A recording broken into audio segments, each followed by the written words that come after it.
नमस्कार दोस्तों, स्वागत है आपका फिर से हमारे YouTube चैनल में। भगवान कृष्ण ने गीता में कहा है कि सिर्फ दिखावे के लिए अच्छा मत बनो।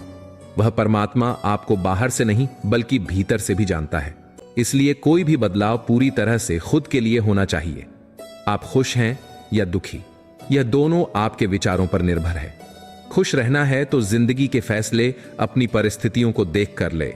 दुनिया को देखकर जो फैसले लेते हैं वह दुखी ही रहते हैं। श्री कृष्ण कहते हैं कि जो व्यक्ति अपनी परेशानियां, अपनी भावनाओं और अपने दर्द को अंदर ही दबाकर रखता है, वह इंसान छोटी छोटी बातों पर बहुत जल्दी गुस्सा हो जाता है।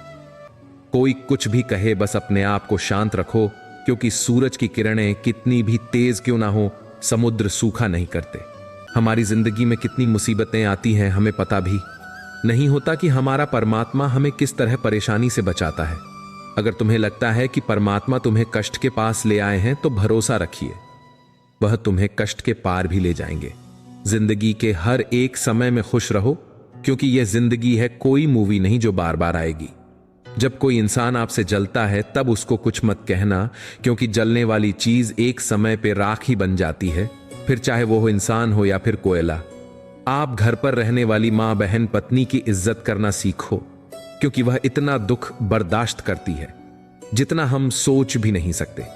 जैसे तारीख जाने पर न्यूज़पेपर कूड़ा बन जाता है, ऐसे ही जब इंसान की जरूरत खत्म हो जाती है तब हम उसके कुछ काम नहीं आते।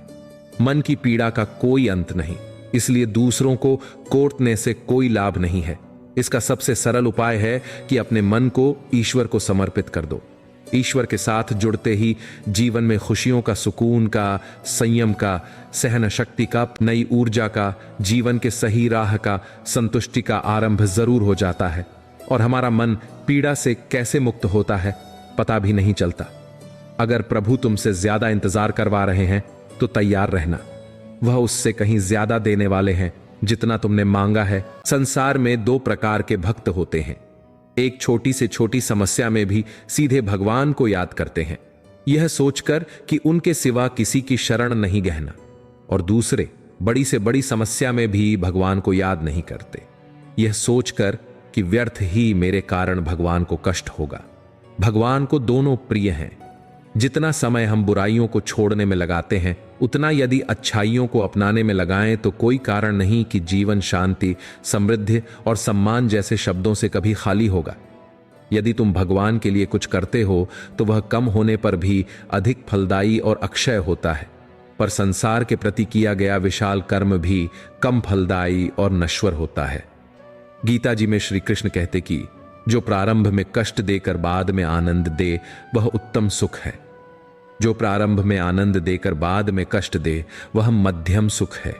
जो न प्रारंभ में न अंत में आनंद दे, बस आनंद का भ्रमपूर्ण आभास मात्र कराए, वह सच्चा सुख है। पुरुष एक बैल के समान है और उसकी स्त्री चक्के के समान। दोनों के संयोग से ही गृहस्थी की गाड़ी चल सकती है।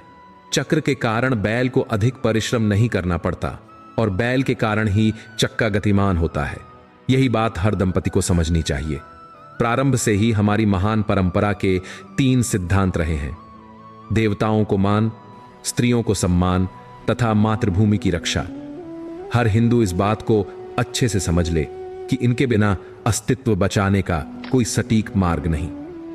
पशुओं के पास अपने पूर्व जन्म के स्मरण की विशेष शक्ति होती है, जिससे कि वे पूर्वकृत कर्मों पर पश्चाताप कर सकें। मनुष्य के पास कर्म करने की विशेष शक्ति होती है, जिससे कि वह अपना उद्धार कर सके। धर्म एवं अधर्म के बीच का अंतर बड़ा सूक्ष्म होता है। अच्छे उद्देश्य से किया गया गलत कार्य भी धर्म है और गलत उद्देश्य से किया गया अच्छा कार्य भी अधर्म है। अच्छाई का महत्व बुराई से ही झात होता है। यदि अंधकार न हो तो प्रकाश की परवाह कौन करे। जहां ढकना चाहिए वहां का कपड़ा हटाकर जहां नहीं ढकना चाहिए वहां लगा देना ही फैशन कहलाता है। एक विद्वान कभी स्वयं को विद्वान नहीं मानता, वैसे ही एक मूर्ख भी स्वयं को मूर्ख नहीं मानता। अपने अंतर मन में उतर कर देखो कि तुम स्वयं को क्या मानते हो। यह कितनी विडंबना की बात है कि हर हाथी में गणेश और बंदर में हनुमान के दर्शन करने वाला मनुष्य हर नारी में सीता और हर पुरुष में राम नहीं देख पाता। यदि ऐसा हो जाए तो यह संसार शत्रु और भय से मुक्त हो जाएगा। आपको कई बार जो मिलता है, क्या उसके बारे में आपको मेहनत करनी पड़ती है? कई बार जो मिला, क्या वास्तव में वो आपने अपने परिश्रम से पाया? कई बार बहुत कुछ बिना किए मिलता है, कई बार करने के बाद भी नहीं मिलता। जीवन खेती की तरह है। यहां किसान का परिश्रम ही पर्याप्त नहीं है। बीज की गुणवत्ता, खेत की उर्वरता, मौसम का हाल और फसल की सुरक्षा भी आवश्यक है। परिश्रम एवं भाग्य दोनों एक ही रथ के दो पहिए हैं। एक के बिना दूसरा व्यर्थ है। दोनों साथ मिलकर सफलता को जन्म देते हैं। जीवन में केवल परिश्रम ही नहीं, सही समय, सही स्थान, सही दिशा और सही नियोजन भी आवश्यक है। सबसे बड़ी बात, आज का फल कल ही मिले आवश्यक नहीं, क्योंकि धान की फसल 4 महीने में तैयार होती है, जबकि गन्ने की फसल 1 साल में। आज जो आम खा रहे हैं वो 20 वर्ष पहले लगाया गया था। आज जो आम लगाया है वो 20 वर्ष बाद फलेगा। हां, यह बात अवश्य है कि प्रत्येक कर्म आम ही नहीं होता। वो मिर्च भी हो सकता है, शीघ्र फलित हो सकता है, किंतु प्रत्येक कर्म मिर्च भी नहीं होता, आम भी हो सकता है। यही प्रारब्ध है, ऐसा ही जीवन भी है। जिस प्रकार पक्षी 10 दिशाओं में उड़कर जाता है तथा फिर जिस पेड़ पर बैठ जाता है उसी पेड़ का फल उसे खाना पड़ता है, ठीक इसी प्रकार मनुष्य का मन भी पक्षी की तरह है। उसे भी जैसी संगत में वह रहता है वैसा ही उसका मन बन जाता है। यदि मन माया की ओर आकर्षित होता है तो उसे माया से संबंधित वस्तुओं से आनंद प्राप्त होगा, जबकि कुछ लोगों को जिंदगी के मौज मेलों में ही मस्त होने में मजा आता है, जबकि कुछ लोग धार्मिक आयोजनों इत्यादि में अधिक आनंद प्राप्त करने के लिए प्रयास करते हैं। किंतु यह बात सत्य है कि यह आनंद चिरस्थायी ना होकर अल्प समय के लिए ही प्राप्त होता है, क्योंकि इस संसार में हर वस्तु के विपरीत शब्द होते हैं, जैसे कि दुख का सुख, सर्दी का गर्मी, धूप का छांव, जीवन का मृत्यु इत्यादि। किंतु आनंद का कोई भी विपरीत शब्द नहीं होता। आनंद एक सच्ची खुशी है जो कि इंद्रियों से प्राप्त नहीं की जा सकती। यह खुशी वही प्राप्त कर सकते हैं जिनकी आत्मा का मन एवं बुद्धि पर नियंत्रण हो।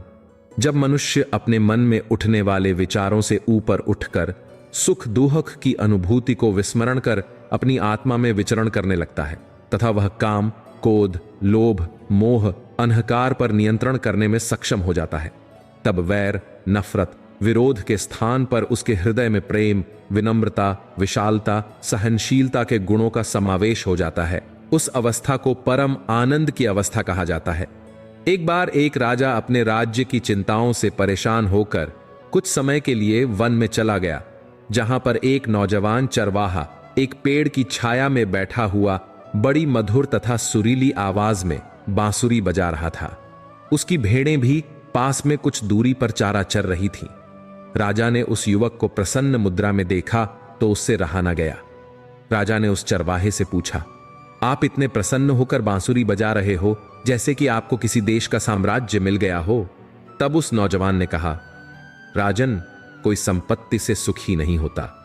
सच्चा सुख तो स्वतंत्र मन से भगवान का चिंतन करने में है, और मैं भी स्वतंत्र हूं क्योंकि मुझे किसी भी प्रकार की कोई चिंता नहीं है तथा मैं अपने मन का सम्राट स्वयं हूं।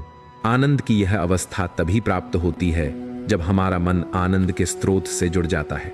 गुरुवाणी में लिखा है, आनंद आनंद हर कोई कहे, आनंद गुरु ते जानिया। इस आनंद का केवल मात्र एक ही स्रोत है, वह है परम तत्व ईश्वर, जिसे सच्चिदानंद सत प्लस चित्त फल आनंद कहा जाता है। बिना ईश्वर को प्राप्त किए सच्चा आनंद प्राप्त नहीं किया जा सकता तथा ईश्वर की प्राप्ति बिना संतों का संग किए असंभव है। इसलिए संतों का संग अनिवार्य है। जब हम किसी ब्रह्म ज्ञानी का संग करने लग जाते हैं तो धीरे धीरे उसके गुण भी हमारे अंदर प्रवेश करने लग जाते हैं। वास्तव में हमारे जीवन का मूल उद्देश्य भी यही है, इस परमानंद की अवस्था को प्राप्त करना तथा अन्य लोगों को भी इस अवस्था को प्राप्त करने के लिए प्रेरित करना। किंतु इस अवस्था को प्राप्त करना इतना सरल नहीं है।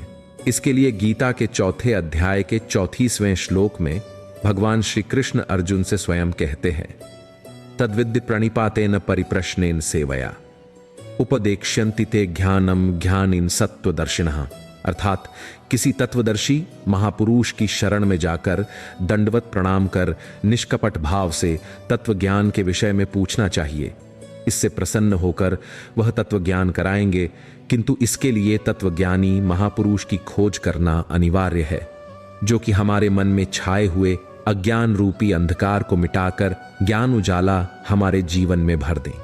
जब ब्रह्म ज्ञान की रोशनी से हमारी आत्मा रोशन हो जाती है, तब हम भ्रमों से निकलकर एक ब्रह्म में स्थित हो जाते हैं। तब हमें दुख अधिक दुख नहीं देता, खुशी अधिक खुशी नहीं देती, तथा हमारी आत्मा को परमानंद की प्राप्ति हो जाती है। अतः इस परमानंद की अवस्था का मुख्य स्रोत परमात्मा ईश्वर निराकार ही है, और आत्मा को परमात्मा का बोध सिर्फ समय के सद्गुरु ही करा सकते हैं।